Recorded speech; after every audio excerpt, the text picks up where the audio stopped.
চলে আসলাম অভয়নগরের প্রাকীর্তি এবং যশোরের অন্যতম স্থাপত্য শিল্পের নিদর্শন হিসাবে 11 শিব মন্দিরে। এটা সেই শিব মন্দির যেখানে 11টি স্থাপনা আছে। নীলকণ্ঠ রায়ের একমাত্র কন্যা অভয়া নাম্নী, তার নামেই এই অভয়নগর। এখানেই তিনি তার শেষ জীবন অতিবাহিত করেছেন।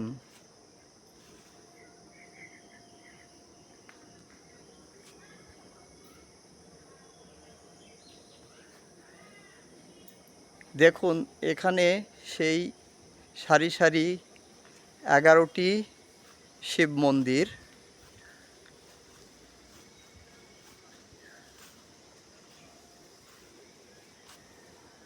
রাজা নীলকণ্ঠ রায় পাশাপাশি 2টি জায়গায় স্থাপত্য শিল্পর নিদর্শন রেখে গিয়েছিলেন। পাশেই 12টি শিব মন্দির ছিল। সেটা ছিল দেওয়ান হরিরাম মিত্রের বাড়ি, আর এটা রাজা নিজের বাড়ি হিসাবে এখানেই বসবাস করতে শুরু করেন তার কন্যার পছন্দের উপর নির্ভর করে।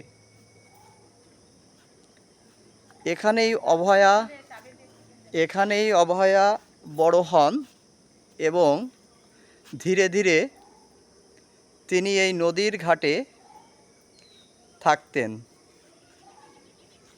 একসময় নদীর ঘাটে একটি বজরা এসে ভেড়ে, সেই বজরায়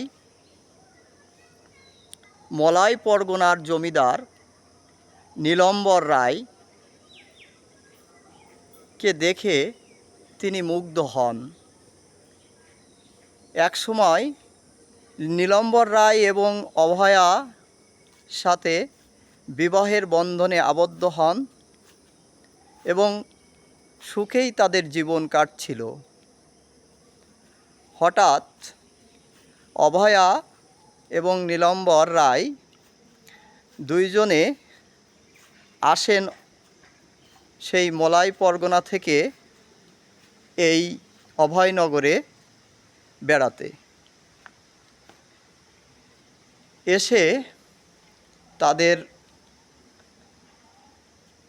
কিছুদিন থাকার পর নীলম্বর রায় ফিরে যান তার নিজ আলয়ে। ফিরবার পথে যখন নদীপথে যাচ্ছিলেন তখন তার বজরা নদীর তুফানে এবং হঠাৎ ঝড়ের কবলে পড়ে এবং সেখানেই তার বজরা নদীতে তলিয়ে যায়। নদীতে তলিয়ে যাওয়ার পর মাঝি মাল্লারা এসে খবর দেন যে নীলম্বর রায় আর বেঁচে নেই। কিন্তু যখন অভয়া জানতে পারেন যে তার স্বামী নদীতে তলিয়ে মারা গিয়েছে, কিন্তু তিনি বিশ্বাস করেননি, কারণ তিনি একজন মহেশ্বরের পূজারী বা ভক্ত ছিলেন এবং তিনি নদীর ঘাটেই অবস্থান করবেন বলে শ্বশুরবাড়ি এবং বাপের বাড়ির লোকদেরকে জানান। এখানের পাশেই তার একটি কুটির নির্মাণ করে দেওয়া হয় এবং তিনি প্রতিদিনে সকাল হইতে সন্ধ্যা পর্যন্ত নীলম্বর রায়ের জন্য অপেক্ষা করতে থাকেন এবং তিনি মহেশ্বরের কাছে প্রার্থনা করেন যে আমি আমার শেষ জীবন এই মন্দিরেই তোমার আরাধনায় পার করে দেব। দেখুন, এই সেই অভয়া প্রতিষ্ঠিত দুইটি শিবলিঙ্গ এখনও এখানে আছে। ধীরে ধীরে তিনি একসময় মারা যান এবং তার সেই নীলম্বরের প্রতি ভালোবাসার নিদর্শন স্বরূপ তার এই 11 শিব মন্দিরের কাহিনী আজও মানুষের লোকমুখে প্রচলিত আছে।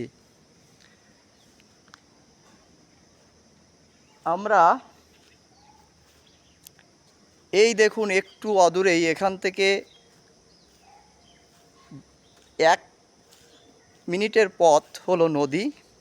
এই মন্দির থেকেই তাকালেই দেখা যাচ্ছে নদী। সেই নদীটি আজও সেই ভৈরব, কাল ভৈরবের তীরেই তার শেষ জীবন অতিবাহিত করেন এবং ইতিহাসের সাক্ষী হিসাবে আজও দাঁড়িয়ে আছে এই 11 শিব মন্দির।